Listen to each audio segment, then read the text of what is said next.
যেদিন আমি প্রথম আলো জেলে ধরাতে এলাম, এসেই জানলাম না, আলো নয়, কালো অন্ধকার নিয়েই জন্মেছি আমি। কারণ আমি মেয়ে।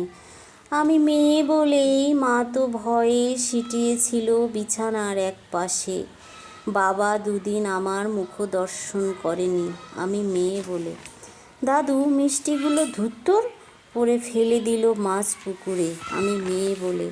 ঠাম্মি মুখ বেঁকিয়ে পাড়ায় পাড়ায় বলে বেড়ালো, কী আবার হবে, খরচের জোগাড় হয়েছে আবার।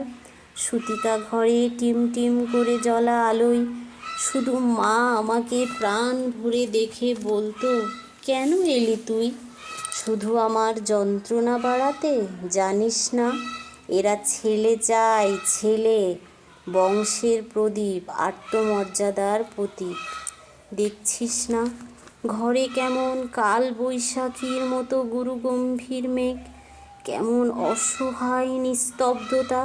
তোকে বড় হয়তো হতে দেবে, কিন্তু মানুষ হতে দেবে না।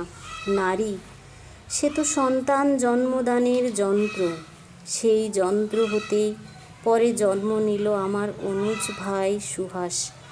ঘরে যেন আলো এলো সেদিন। সারা ঘর সাজলো নানা রঙের আলোয়। উঠান থেকে ঠাকুর ঘর, বাড়ির ছাদ থেকে তুলসীতলা। অন্নপ্রাশনেও কত লোক খেলো, জন্মদিনও পালিত হলো রাজসিকভাবে। কিন্তু আমার বেলায় থাক, না বলাই ভালো। কারণ আমি মেয়ে। আমি মেয়ে বলেই স্কুলের গণ্ডিতেই শেষ হলো আমার জীবন। উচ্চশিক্ষা কি দরকার আমার? একদিন তো পরের ঘরেই, কারণ আমি মেয়ে।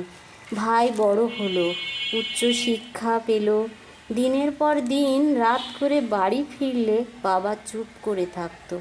অথচ শৃঙ্খলার সমস্ত বেড়ি আমার পায়ে বাঁধা ছিল, কারণ আমি মেয়ে। রঙিন মেঘের মাঝে সূর্যাস্তের অপরূপ দৃশ্য দেখার সৌভাগ্য আমার হয়নি কখনো। তার আগেই বন্দি হতে হতো রক্ত মাংসের চার দেয়ালের মাঝে, কারণ আমি মেয়ে। আমি মেয়ে বলেই স্বামীর পরকীয়াও মুখ বুজে মেনে নিতে হয়। পুরুষেরা নাকি অমন হয়, তাকে বেঁধে রাখার সব দায়িত্ব আমার, ঠাম্মি তাই বলেছিল। মা অকালে চলে গেল পুরুষ শাসনের বেড়া ডিঙিয়ে। যেখানে আচার নেই, অত্যাচার নেই, ব্যভিচার নেই, লিঙ্গভেদের অপমান নেই মেয়ে বলে। নিয়তির নিষ্ঠুর পরিহাসে ভাইয়ের থেকে বিতাড়িত বাবা একদিন মা বলে আশ্রয় নিল আমার আঁচলতলে। হ্যাঁ, আমি চোখের জলে মাতৃস্নেহে বুকে জড়িয়ে ধরি তাকে। আমি মেয়ে বলে, মমতা বেশি বলে।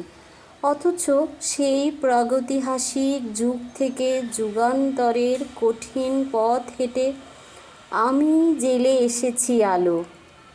আমার গর্ভ থেকেই জন্ম নিয়েছে লিঙ্কন, আমার গর্ভ থেকেই জন্ম নিয়েছে বিদ্যাসাগর, আমার গর্ভ থেকেই জন্ম নিয়েছে সুভাষচন্দ্র, আইনস্টাইন, রামমোহনেরা।